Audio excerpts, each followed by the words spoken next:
Hello, and welcome to Let's Unpack That. It's a podcast where we, two college grads, reread stuff that we read in middle school and analyze it from literary and sociopolitical perspectives. I'm Lidia. And I'm Nina. Apparently we've both forgotten how to podcast. Yeah, I barely got that out. That's okay. You know what? We're in this together. We've started this thing, and damn it, we're gonna finish. Yeah.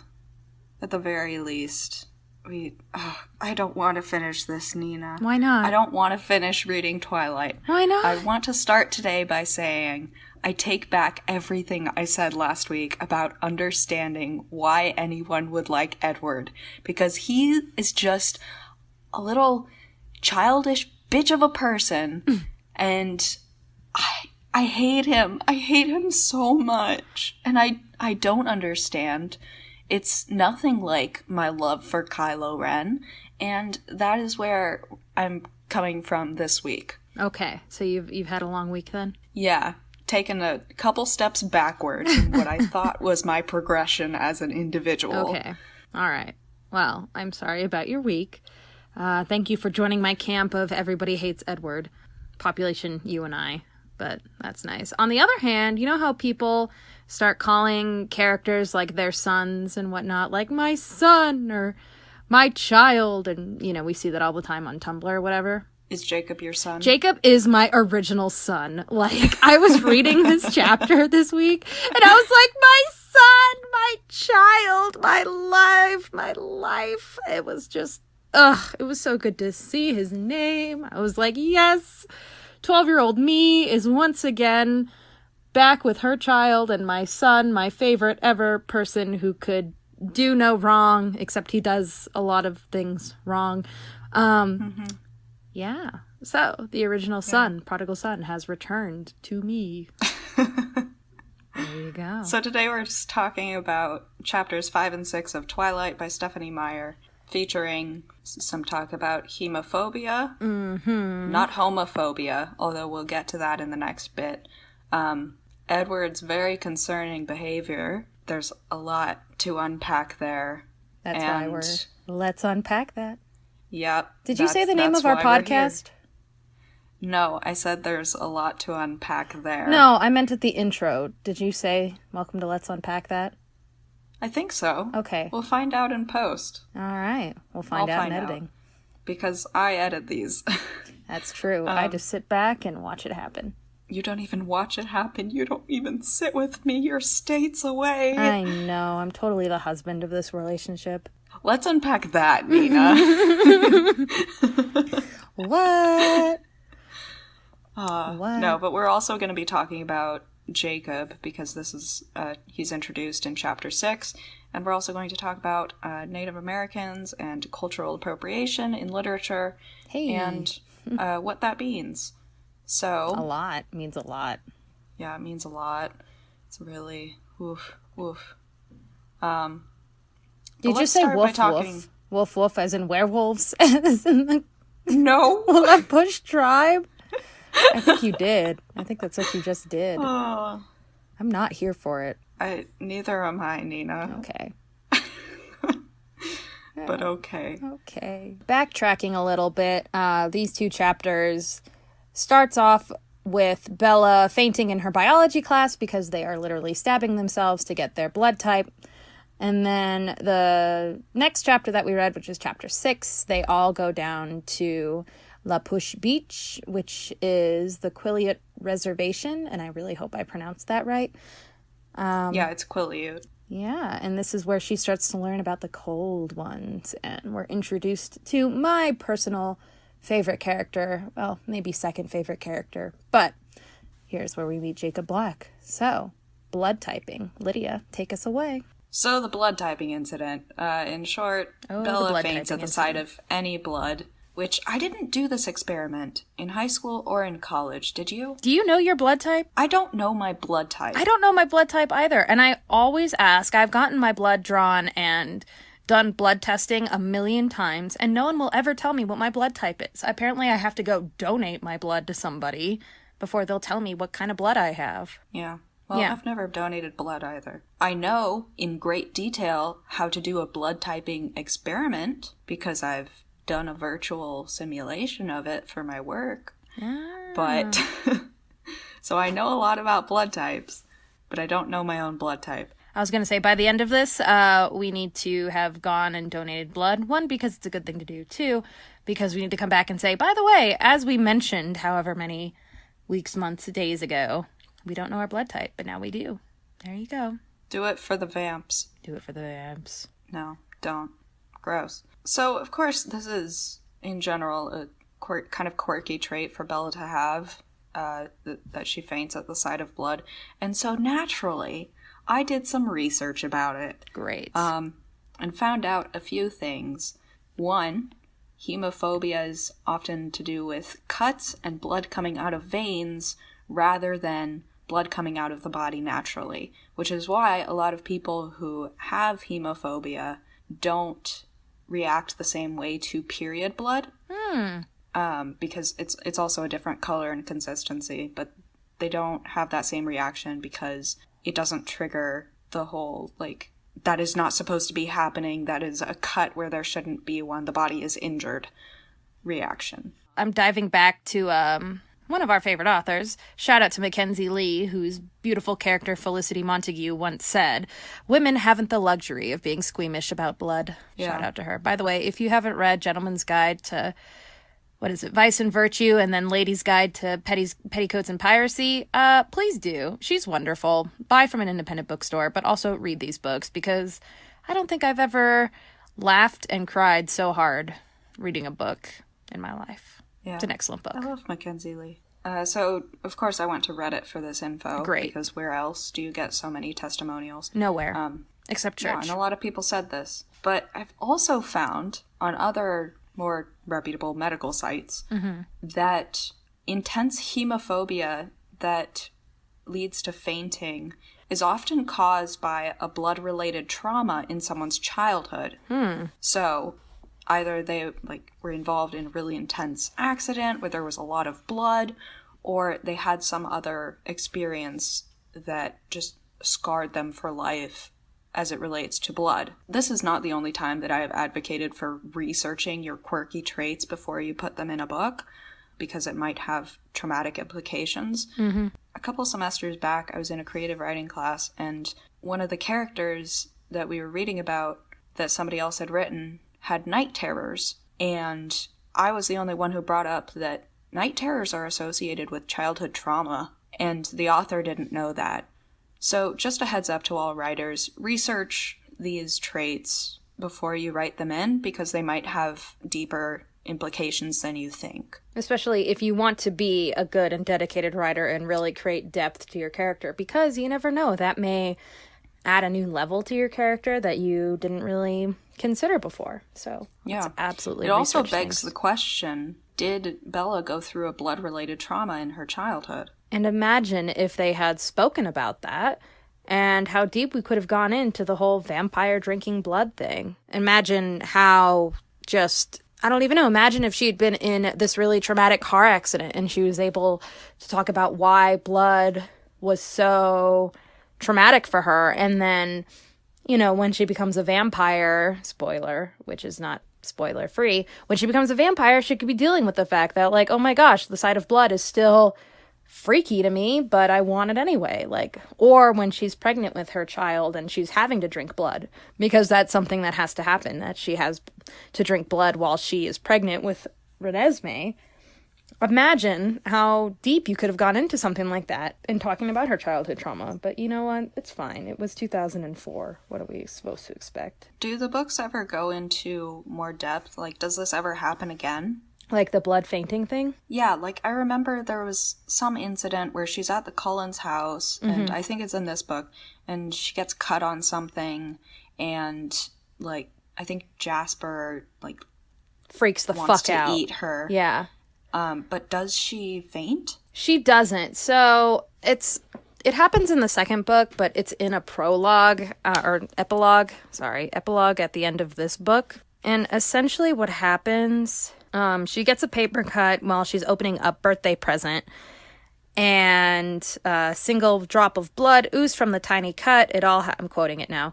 It all happened very quickly then, And then Edward essentially throws himself at her, flinging her across the table. She lands on more shattered glass, and then Jasper essentially comes into Edward, and it kind of all just happened so quickly that she doesn't really have a chance to react about the paper cut.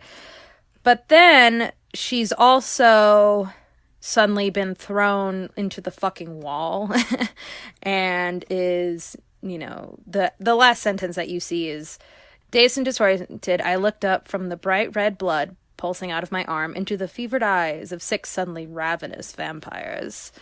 And so, like, it just happened so quickly that we don't really get to see whether or not she's fainted. But afterwards, when Carlisle's cleaning her up, I feel like, just in my weird memory of being able to remember small details like this, that she was trying not to look at the blood coming out of her arm while she's being stitched up because, you know, it was making her dizzy, and she was just trying not to faint right off of the counter or something. So it's briefly mentioned again, but, you know, I don't really know if it's ever at the same depth that it is here with the biology class. Here it's kind of just used to set up the scene of her alone with Edward. Mm-hmm. Which leads us to Edward, which you have a lot to say about that. Go ahead. Oh, I have so much to say about Edward. But I also would just... dick. Oh, God. But I would also like to say just the absolute irony of the fact that she is afraid of blood. I was rereading this whole thing, and I was like, this is fucking unbelievable. Like, really? Like, it's almost laughable, the irony here, but at the same time, I'm like, oh my God. Like, I just kind of want to throw up. I don't know why it strikes me in such an odd way, but I'm like, really? She's afraid of blood, and then she falls in love with a vampire. How funny. I don't know. I just, ugh. But yes, Edward's very concerning behavior. So, oh boy, how to open this one. This is something that I've heard a lot. Well, I heard a lot when we were younger talking about Edward's behavior and then also talking about Jacob's behavior, but especially remembering people saying, like, Edward is abusive to Bella. And I never really caught on to why he was abusive and why people felt that way until I went back and reread this just the other day. And this is 10 years after first reading it. I've now dated several people in the meantime and actually had a bit of a relationship that was very emotionally tumultuous and at times potentially somewhat abusive. I don't know for sure if it was, but, you know, heck, in the immediate aftermath, it felt like it. And rereading all of this that went down between Edward and Bella after she cuts her finger and is being sent home, just so many red flags popped up for me throughout the course of this chapter that I think 4 or 5 pages straight are just marked up with notes that I'd taken from this section. So, you know, I wanted to start out first saying that there is an abuse hotline that if you or someone you know is struggling, you can go online and see signs of abuse. You can read information about it, and it also gives you signs to look for. So I am taking from the abuse hotline the definition of domestic violence, which I directly copied from their website.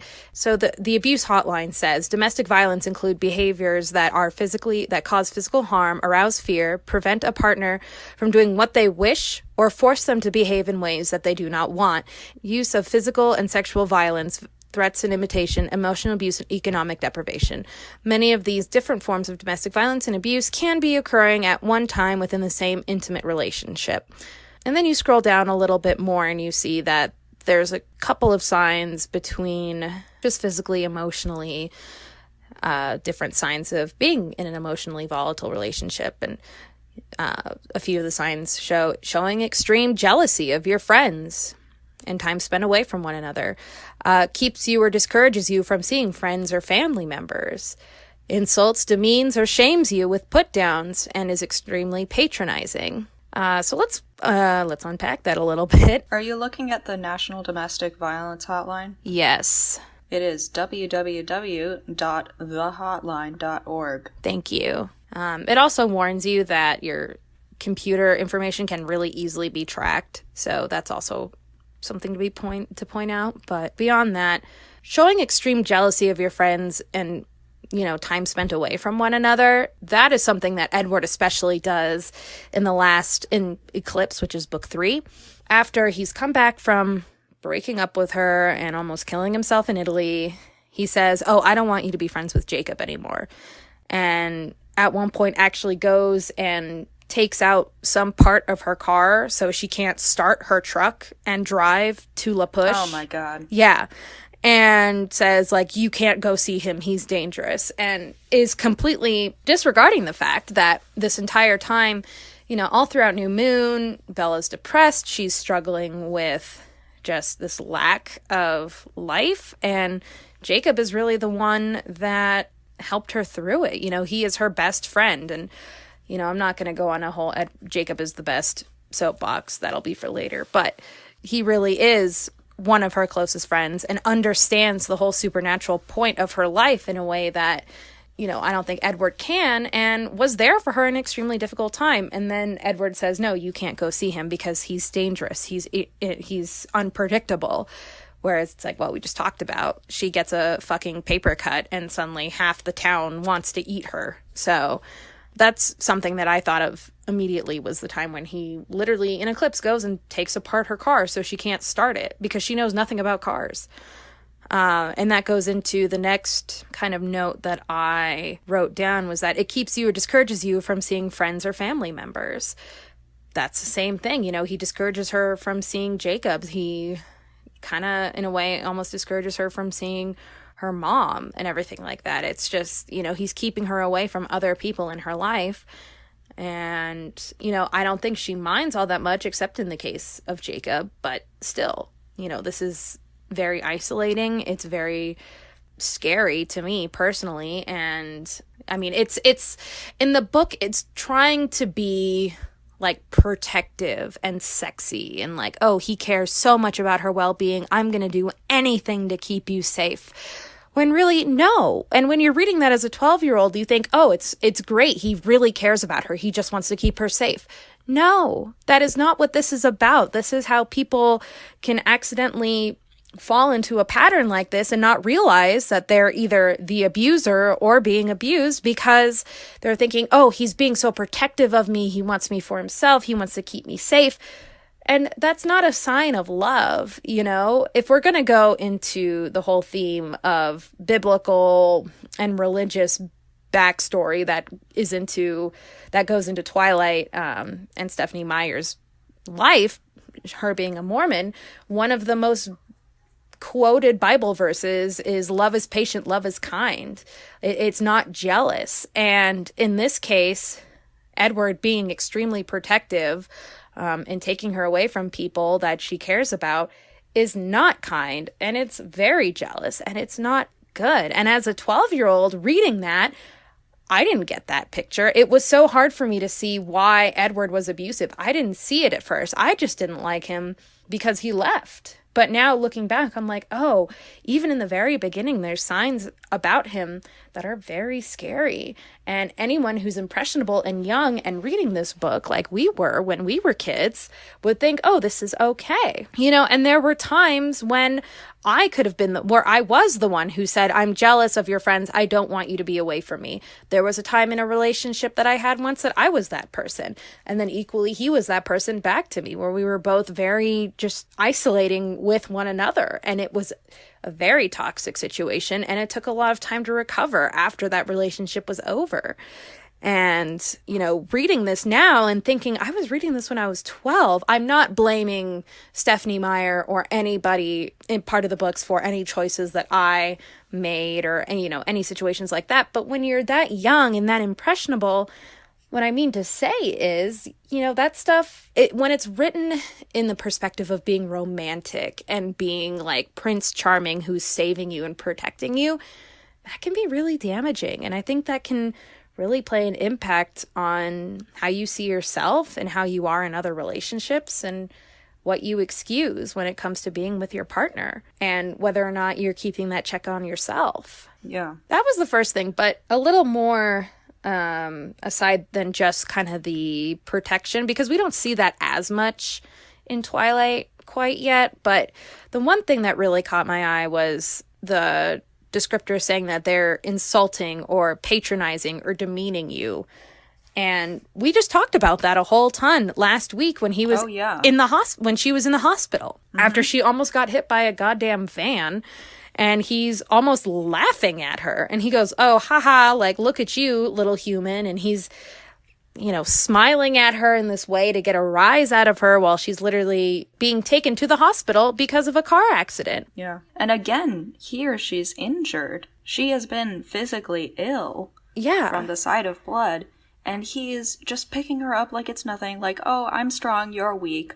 And he just wants her to guess that he's a vampire. He just wants her to guess that he's special. And, it just grinds my gears. No, exactly. And, you know, I think I'm sure there's going to be other examples in the book as we go on. But just the way that he treats her while she's still human, it's almost like it is like she is not his equal, first of all, but then he also just, you know, I think at one point he says, like, you're being absurd, like, you are being ridiculous, like, you petty human, you are so dumb and crazy. And just the whole time he's speaking to her, the way it's written is that he's looking down on her, and she sees it as infuriating, as I have to prove him wrong.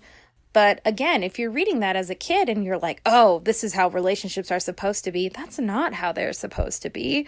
And that's not how someone in a healthy relationship should act. It's just not. Right. It's not somebody who's lived for over 100 years should act. Like, you should know better by now. Yeah. That this isn't how you treat people. No, he's completely treating her like he's above them and above her and above all the rest of the students at the high school.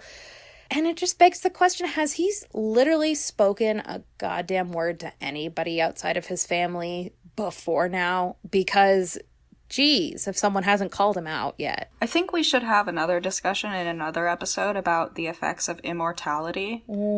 Because I think that's something that we see here is that, well, I have all the time in the world. I can do whatever I want. And also maybe a little bit of the idea that women were lesser than men at some point. Maybe while Edward was growing up. Maybe not so much to the extent that it was, say, perhaps when Carlisle was turned into a vampire, but... But even Carlisle treats people with more respect than Edward does. Oh, he does. He does. Like, Edward has, like, this, oh, I know that I'm pretty. He's like the popular jock from high school that's like, I know that I'm hot shit, and I could get away with anything I want.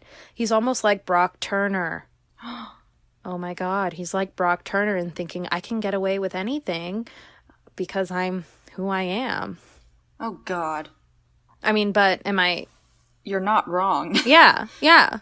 That's just really scary. Oh, hey, by the way, Brock Turner, fuck you, buddy. Yeah, fuck you. The things that really made me personally nervous that I would caution against anybody who is in a relationship, and something I wish I could go back and caution my young 12-year-old self, and forgive me in the event that I turn this podcast into a rant about ex-boyfriends. I promise I'm not trying to do that. Don't worry, I'll bleep out all their names. Thanks. Wow. They know who they are.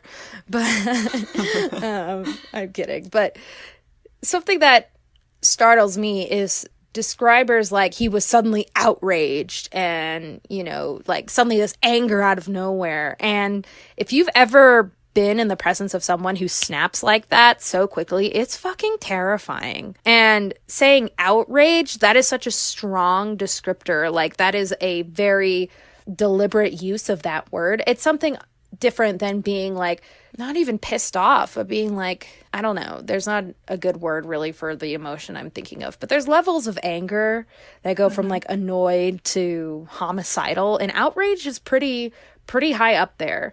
Yeah, it's pretty close to homicidal. Close to homicidal. And, you know, just using descriptors like that and saying suddenly he was so angry.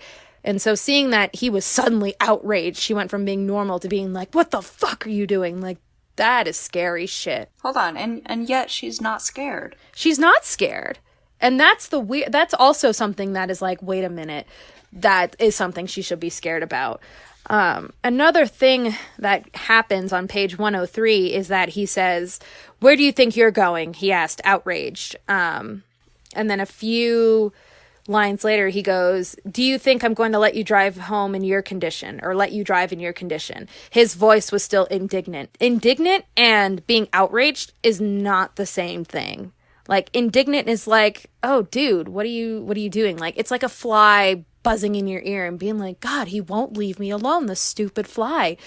Outraged is some other level of anger that's a lot scarier, a lot stronger, and if you ask me, a lot more prone to being out of control. And the fact that Meyer was saying like outrage and being indignant was somewhat similar, or basically saying it was the same thing. It's not. It's not a synonym. It's not the same thing. And there's just a level of miscommunication and misunderstanding here that people seem to think that this level of outrage is normal, not only for Edward, but in regular relationships. Like, it's totally normal to get annoyed and pissed off with one another, and being indignant and maybe being defensive. But the sudden snap of being outraged and then also using it as meaning the same thing as being indignant, I just feel like there's a difference. There's a big difference between the two. And they shouldn't be intertwined. They shouldn't be switched out. And then another thing, he physically drags Bella to the car and physically prevents her from leaving. And I don't care who you are. I don't care if we've been dating or if we've been best friends forever, or heck, if I'm married and, my partner grabs me and pulls me to the car when I don't want to. Unless I am piss-ass drunk, and maybe not even then, bitch, if I want to leave, if I don't want to go with you, I am not going to go with you, and you had better respect that shit. It's like that one meme of Cinderella where Prince Charming goes, "Wait, you can't leave yet." And she turns around and goes, "First of all, I can do whatever the fuck I want." It's a great meme. I hope you see it. It's beautiful. What gets me about this is that it's all under the guise of care. Mm-hmm. He cares about her well-being so much that he's going to pull her to the car, that he's not going to let her drive home, that he's going to take care of her and make sure that she gets home. And, like, you're not making sure that she's safe. You're controlling her. Yeah, you're controlling her. Yes. And those aren't the same thing. It's like the baby bird has to leave the nest. Yes. People have to be in some level of danger in order to live their lives. Yeah, and just the idea of him physically dragging her to the car, oh God. It's such a gross image.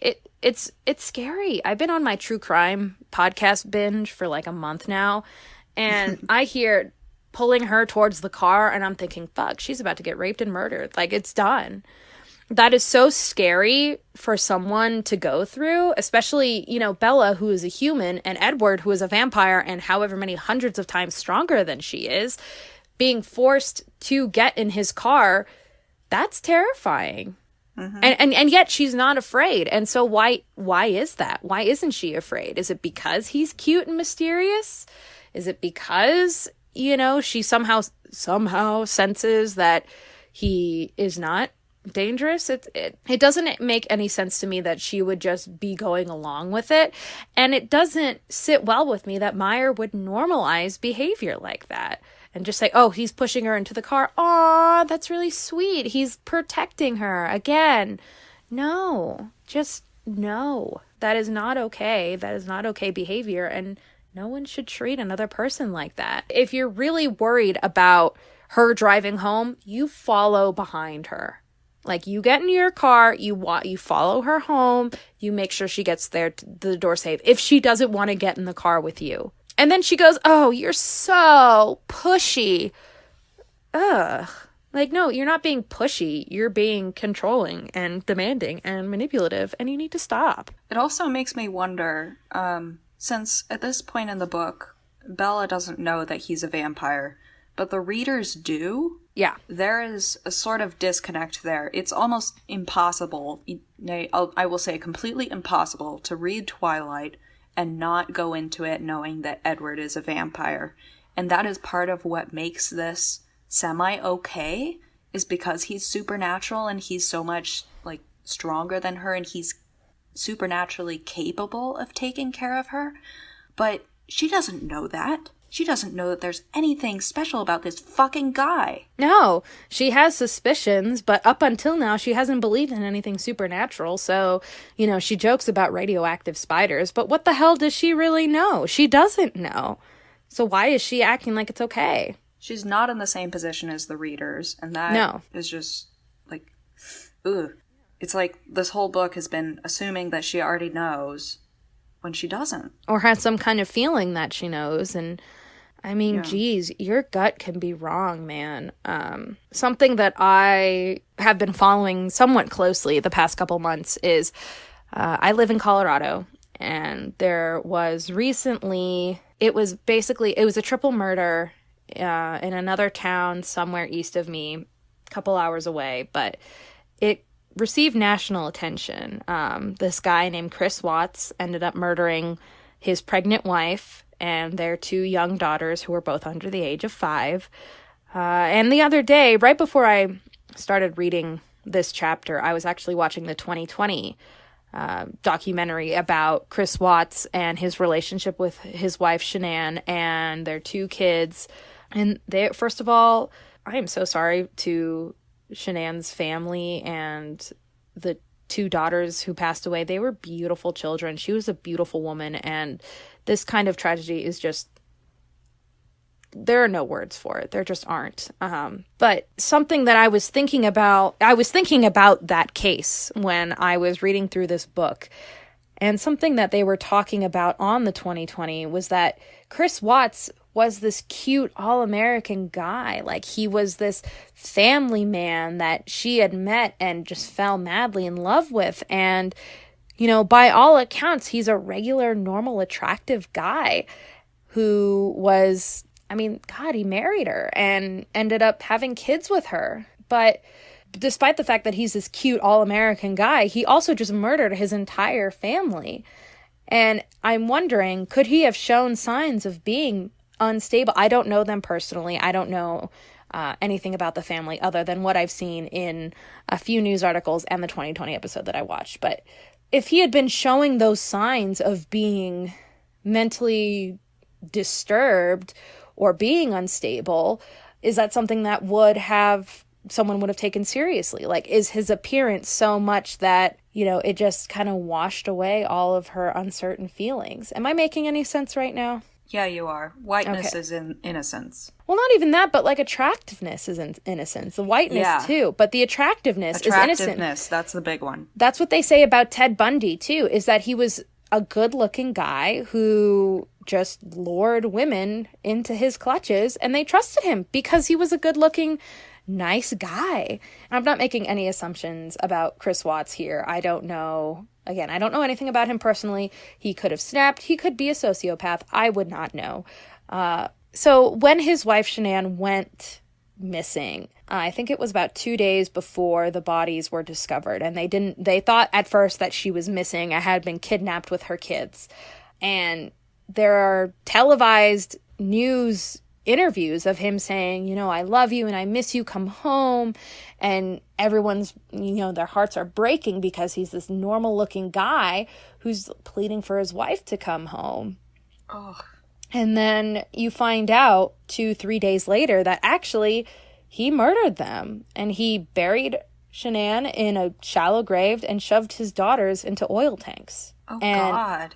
It's a very sad story, and if you look it up, I'm sure you can find more details about it. They've released, now that he's actually recently pled guilty to the murders, and he has been sentenced, I believe, to life in prison. Better be life. Better be fucking life. Yeah. No, but, so you can read their autopsies. You can read just more information about these things, and to me, it just begs the question, was he showing signs of being disturbed that people were just ignoring?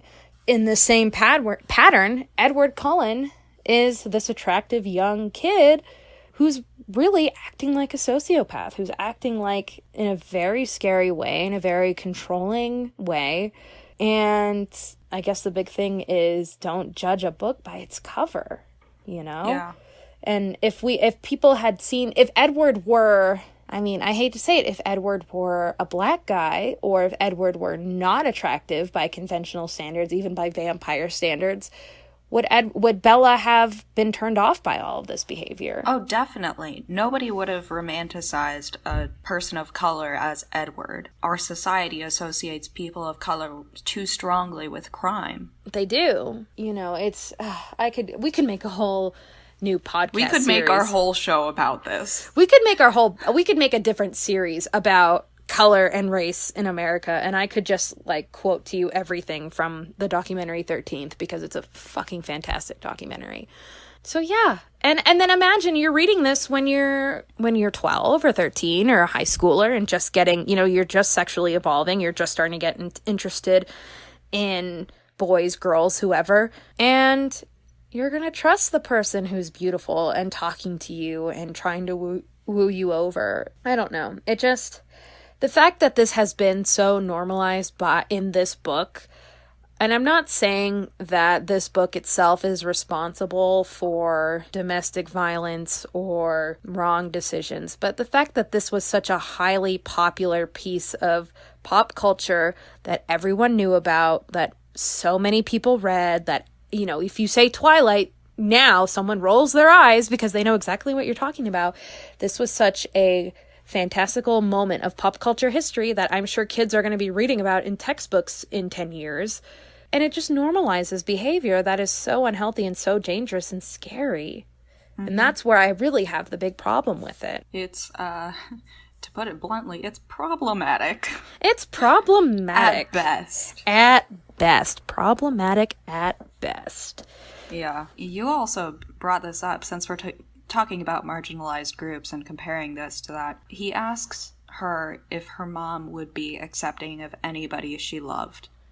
Yeah. And, like, first, thinking of marriage, you've known this girl for what, 2 months, and you've been talking to her for a week? Wait, where do you see the marriage thing? Is it asking about... I just read it into that, how... He's asking about her mom and everything? Yeah, he asks about her mom, and so she's talking about her mom's marriage, and he's asking about her loving someone and, by extension, marrying. I can see that connection. Yeah, but you brought up a good point with this, because oh yeah, Renee would definitely not be okay with anybody Bella loved. She would be, and I think we see this later in the series and in some other book series, it's more acceptable to be supernatural and murderous than it is to be gay. Yeah, the exact quote that you're speaking of is on page 106 of my copy of Twilight, and Edward asks her, would she be accepting of anyone that you loved? And here, of course, the narcissist that he's talking about himself, since he's quote-unquote dangerous, and thinking, oh, if she knew me, if she knew that you loved me, and I was a blood-sucking vampire. I'm a monster. I'm a monster, but would she love me anyway? Get your pity dick out of your mouth. Exactly. But also that sentence, now, would she be accepting of anyone you loved? Would your parents be accepting of anyone you loved? That holds so much weight for people who are struggling with their sexuality. My gosh, like, I mean, I don't think I can underemphasize how much wanting your parents to accept who you are and accept who you love is so, so important, and such a painful subject for so many people, because there are kids and adults out there and families who don't accept them for who they are, who think that they are of a sinful nature because they love someone of the same sex, or because they don't believe that they are the proper gender that they were born into. Just that sentence is such a vulnerable question. It is such a painful question. When he says anyone, and when you say anyone, often the answer yes doesn't really mean anyone. It doesn't mean anyone. And it breaks my heart. And, you know, not only that, Renee does end up approving of him. And that's because on the outside, he appears to be this white, handsome, normal teenage boy. He's polite. He has manners. He has money. He takes her out. He takes care of her. Yeah, and that idea is really belittling now. Like, Renee does approve of him when she meets him, even if she doesn't know that he is a vampire. But if Edward were a girl, or if he were someone of color or transgender, how would that play out? We never see that because this idea of heterosexual normality is so prevalent. And it's literally it's more acceptable for Bella to be in love with this white vampire than potentially it could be for her to be in love with another girl in her school. Imagine if she brought home Jessica or Angela.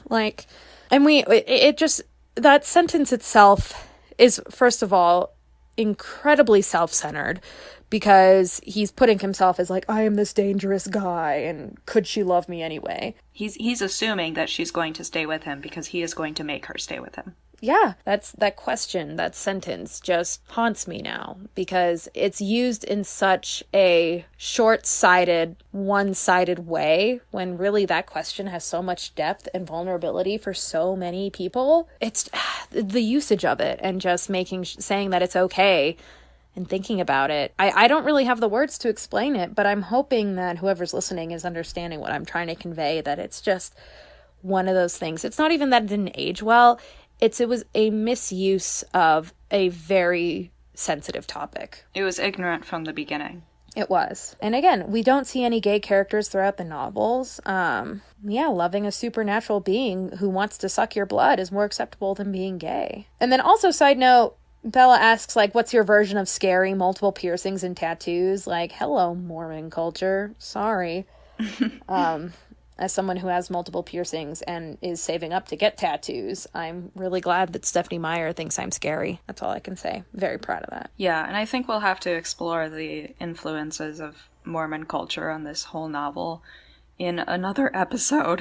Oh, God. Because as it is, we've been going on for 50 minutes. I think we're going to have to split this one into 2 episodes. Really? But I wanted to talk about my son. So, since we've talked this long about how god-awful Edward is, we're actually going to split this episode into 2. But just a reminder, we are on Twitter at Let's Unpack Pod. We're also on iTunes now, so you can search us there, leave us a review, subscribe. And, of course, we're still on SoundCloud. That's our base of operations. Go SoundCloud. I'm really happy that I surprised you with that. So, side note, if you're on our Twitter, I tweeted that we were on iTunes, and about 30 seconds later, I got a text message from Lidia saying, we're on iTunes! And I said, yes, we are! Apple didn't email me! I took a screenshot, and I said, hey, look, we're on iTunes! So that was very exciting. Thank you, iTunes. Great. Yeah, somebody had to listen to our episodes and mark them with that little E. A little E? Yeah, for explicit. Oh, explicit. Are we explicit? We cuss. Do we really? Yeah, there's a lot of dick talk in the first couple of episodes, Nina. I mean, why else? Oh my God, we are explicit. I just noticed this little E. I just opened the podcast app. We are explicit. Hey, you're fucking welcome, guys, for all your fucking dick talk and all of our fucking fucks. Do it for the vamps.